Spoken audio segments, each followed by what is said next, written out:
Welcome to the channel, guys. So in this video I'm going to talk about my loves and hates, but that's a bit strong. It's going to be my likes and dislikes about the Audi R8 and why I think it's potentially one of the best supercars, Grand Tourers or Super GTs that you can buy, especially at less than £40,000 in the UK today. So let's get straight on with it. Let's talk about one of the things I absolutely love about this car: the noise. Obviously, this being a V8, I have a top gear valved exhaust on the car, and it sounds absolutely glorious at any speed, whether you're cruising along at 20 miles an hour or absolutely full chat. The V8 sounds truly amazing all of the time, and the top gear exhaust was one of the best modifications I made, because when you start it up cold you can shut the valves pretty much within 3 seconds, and it's then no louder than the stock system.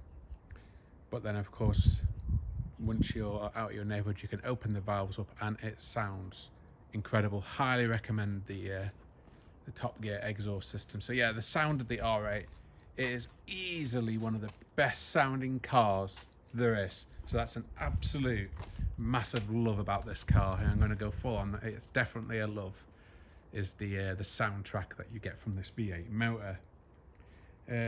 Let's talk about a dislike now. Something I've noticed about the R8 having it a year is, unfortunately, the front end of the car is extremely prone to stone chippings.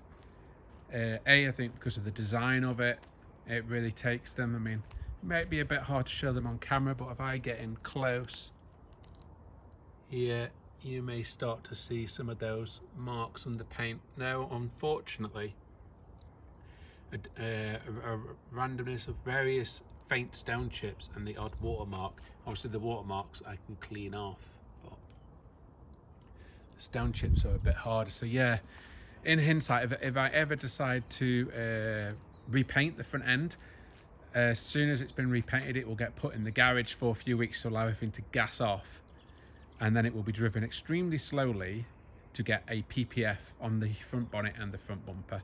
Nowhere else seems to pick up stone chips, just the front end, but definitely PPF, highly recommended for the front bonnet and bonnet, or as the US say, hood on the Audi R8. Let's talk about another like about the car: the all year round ability. Because obviously this is Quattro, so it's 85% rear driven, but it will send up to 15% forward if it needs to do so.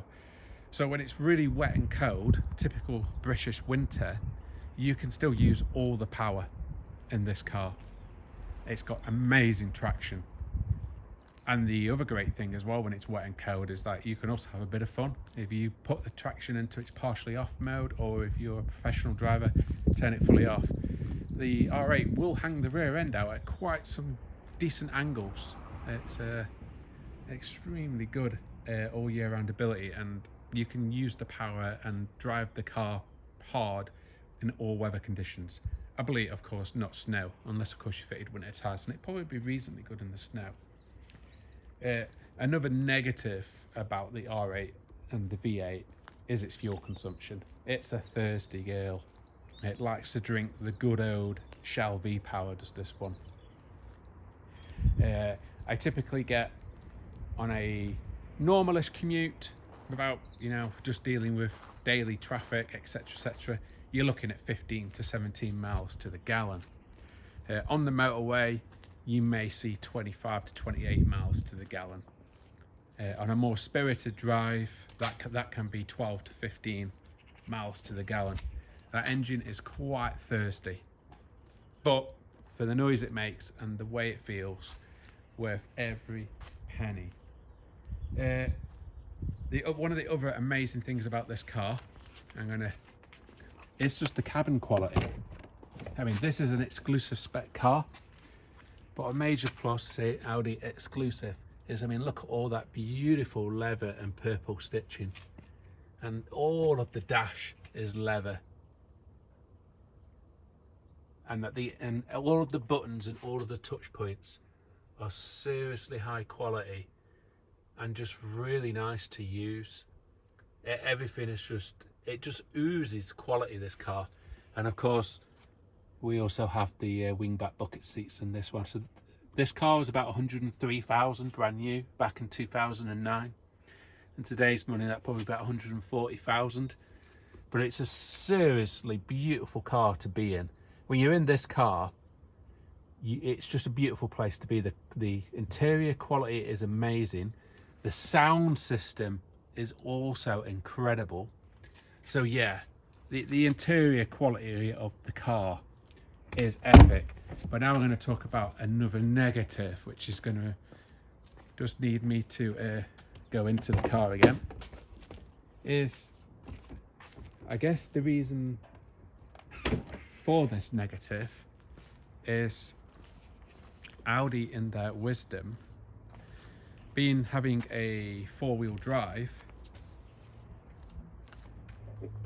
the front boot is a very stupid size, a shape, which means it's, apart from very small carry-ons, it's not possible to actually get a carry-on really in there. Very difficult.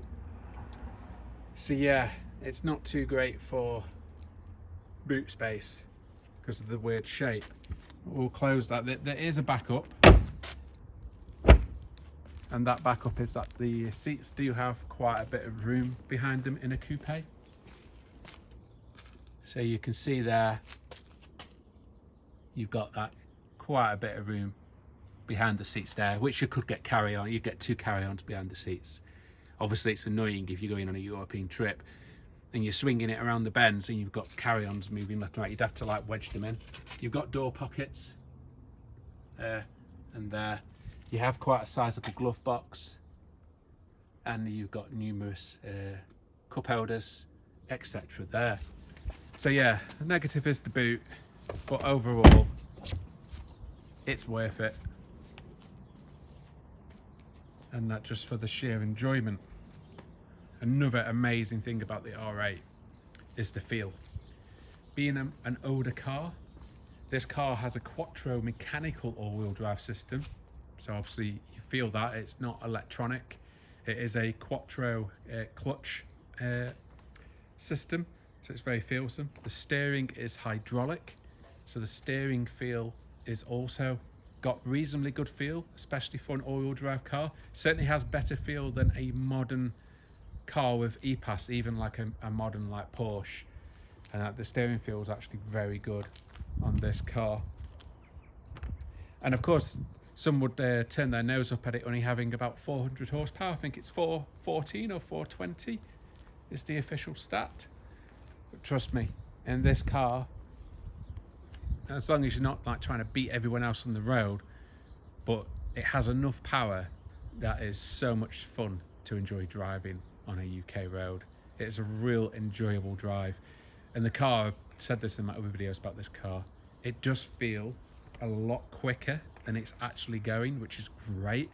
Because I often find myself booting this car, you know, giving it everything in second gear, then quite a lot on third, and I look down and I might only be doing 75, 85.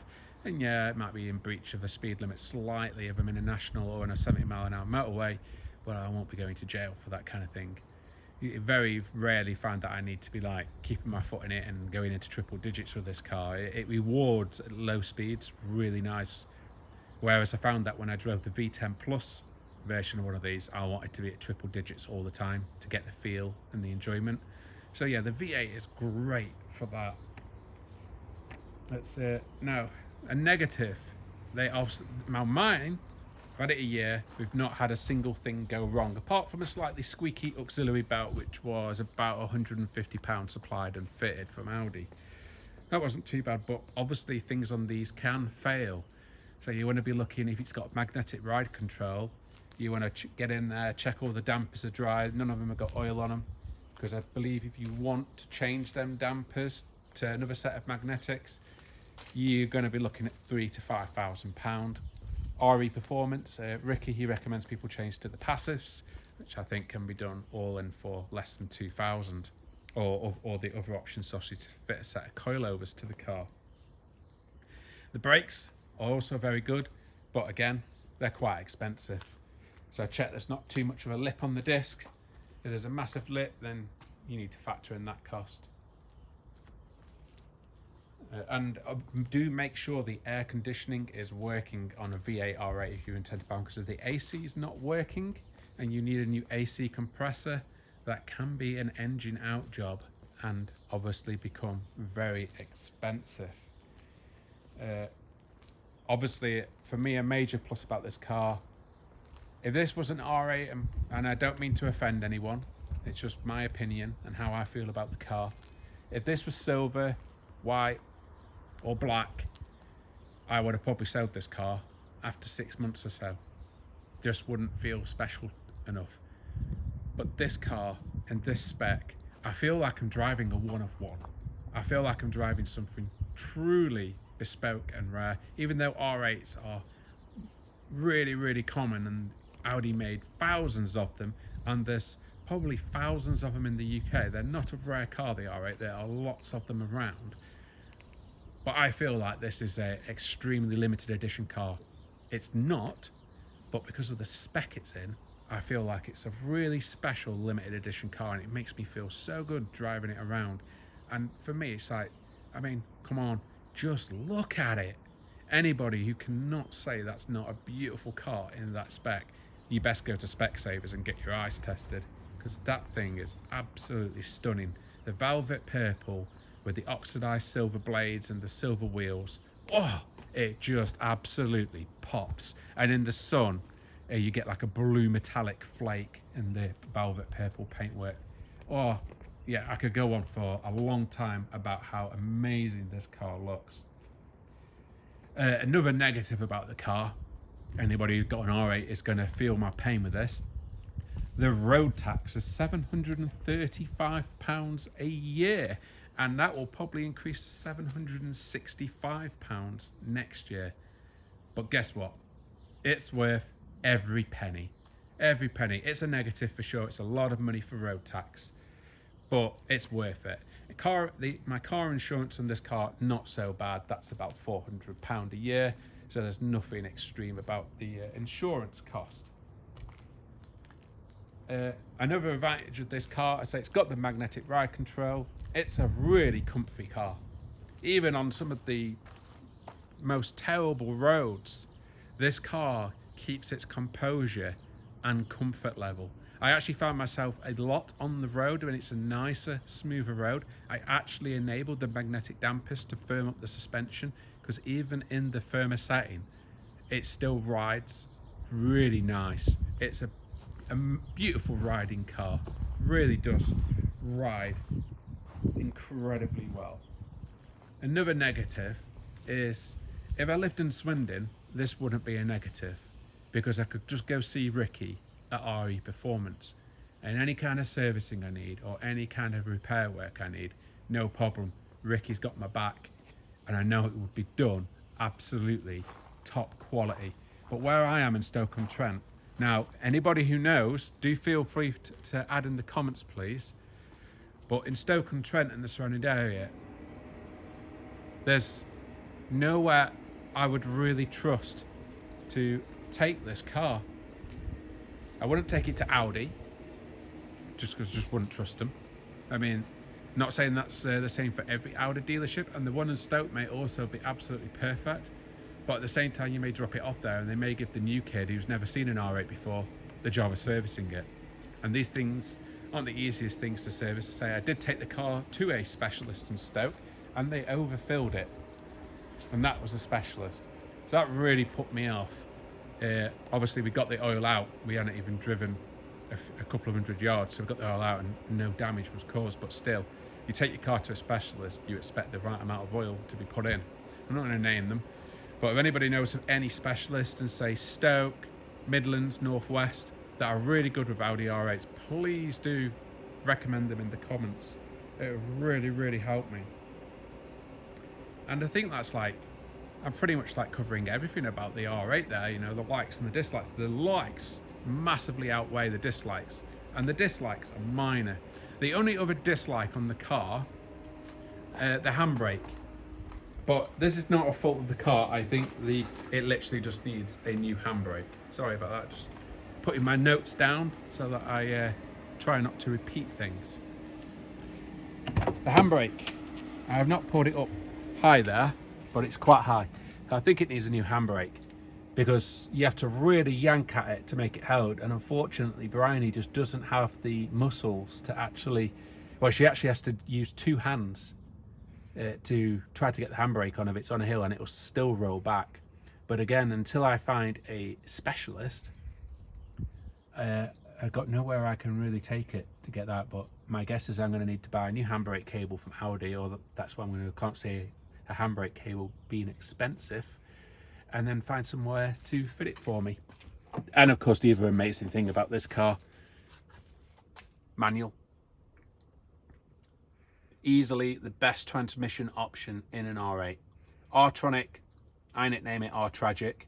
Just, yeah, it's just no good. And the S-tronic takes a lot of the enjoyment out of the car. You just end up doing bonkers speeds without much of a sensation. And it's one of the best manuals in existence. It really is. That gated manual is something else. And I mean, it's just like all the dials. The whole car is just oozing quality. It feels way faster than it is, which is great for your license. It makes an amazing noise. It absolutely looks incredible, and it makes me feel incredible driving it because of the rare spec it's in. And it's been pampered recently, hence why it's looking so nice and clean. So yeah, for me, the R8 is an absolutely amazing car. I've said it before and I'll say it again. I bought this, we've had it 1 year now. I bought it last November with 29,000 miles on the clock for £36,000. It was nothing short of an absolute bargain. And I say nothing's gone wrong. I changed the auxiliary belt because it was squeaking on a code startup sometimes. And the way I am with my cars, if I detect something going, I just change it. I don't wait for it to potentially get worse, or I don't wait for it to break and then maybe break something else. If I hear or feel something different about my car, I investigate it, I fix it. This is the way I am. I like to make sure. I want my car, I want it to drive like the day it came out the showroom. And this thing drives absolutely beautiful. I think I've covered all the negatives and positives there. Be great to hear from you guys what you think of the R8. Is it a supercar? Is it a sports car? It's always an argument that has hit many a forum regarding the R8. So it'll be great to hear what people's thoughts are on that. And any other R8 owners who know of some specialist at Midlands Northwest, please do comment, because it would be great to find somebody who I could trust to work on the car. But yeah, that's the R8. She is a lovely example. Not many, you will really struggle to buy one in an exclusive colour and exclusive spec. So this car, velvet purple, oxidised silver blades, full buckets, full extended leather interior with colour-coded stitching. Yeah, it's the bomb. And so far it's been super reliable for me. And I say we've done about 4,000 miles on the car now since collecting it. Obviously it's not done huge mileage because there's other cars for us to drive, but still we've managed to do a lot. We've done some epic drives out in the car. We commute in it. It'll even just go shopping in it. It's literally does everything. It is a great car. It really is. I've got no complaints about it, apart from what I've discussed in the video, my likes and my dislikes, on my loves and my hates. But yeah, I think the R8 is like really like, as long as you're not interested, if you want a car that's going to beat every other car on the road, i.e. performance-wise, buy something like a Tesla Plaid, but I'd rather watch paint dry than drive one of them.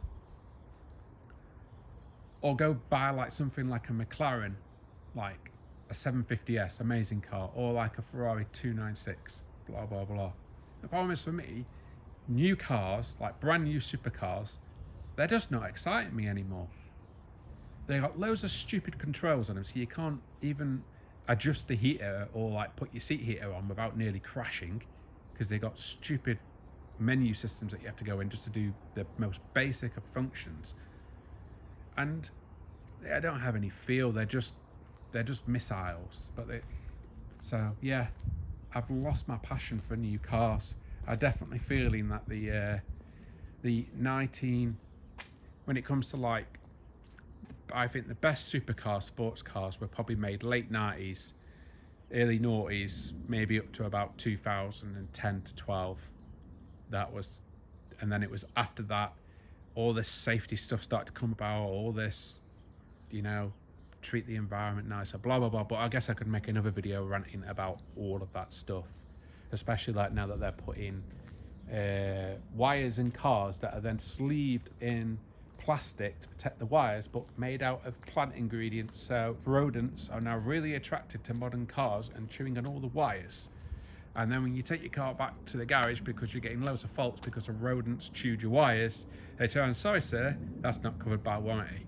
Well, maybe you shouldn't make the wire protectors out of soy and stuff that animals are attracted to. I can foresee if this continues, there'll be a massive lawsuit because it's just stupidity. But anyway, let's not digress. That's the R8. It is an amazing car. As always, thanks for watching. Please like and subscribe.